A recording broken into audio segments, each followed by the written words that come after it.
আসসালামু আলাইকুম। বাচ্চা কাচ্চা কিচেন থেকে আজকে আমি আপনাদেরকে দেখাবো একটি অসাধারণ রেসিপি, ডাল দিয়ে কিভাবে আমরা ডিম রান্না করতে পারি। প্রথমে একটি প্যানে পানি দিব, আর আমি আগে থেকে ডালটা ধুয়ে রেখেছিলাম।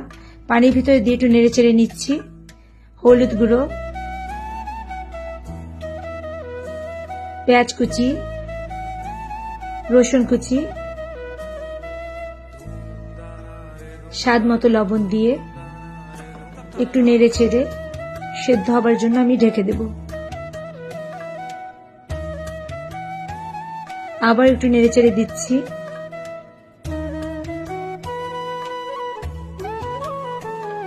মোটামুটি সেদ্ধ হয়ে এসেছে আমার ডালটা।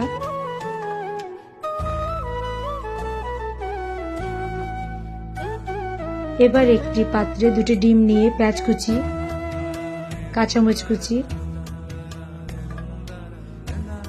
স্বাদ মতো লবণ দিয়ে আমি ফেটিয়ে নিচ্ছি। একটি প্যানে তেল দিয়ে তেলটা গরম হবার পর আমি ডিমটা ভাজার জন্য প্যানে দিয়ে দেব।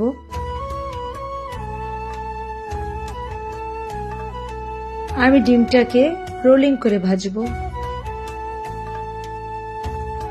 দেখতে অনেক সুন্দর লাগে।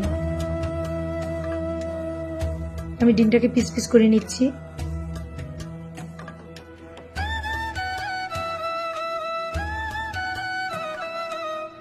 দেখুন ডালটা এত সুন্দর বয়েল হয়েছে যে এটাকে আলাদা করে ঘোটার কোনো প্রয়োজন হয়নি।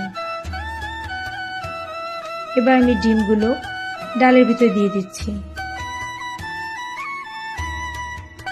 ভালো করে ফুটছে। এবার একটি প্যানে তেল দিয়ে রসুন কুচি, পেঁয়াজ কুচি, আদা কুচি দিয়ে ভালো করে নেড়েচে নিচ্ছি। এটাকে দিয়ে আমি বাগার দিব।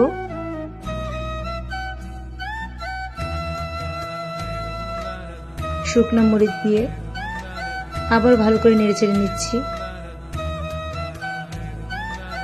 দেখুন কত সুন্দর কালার চলে এসেছে।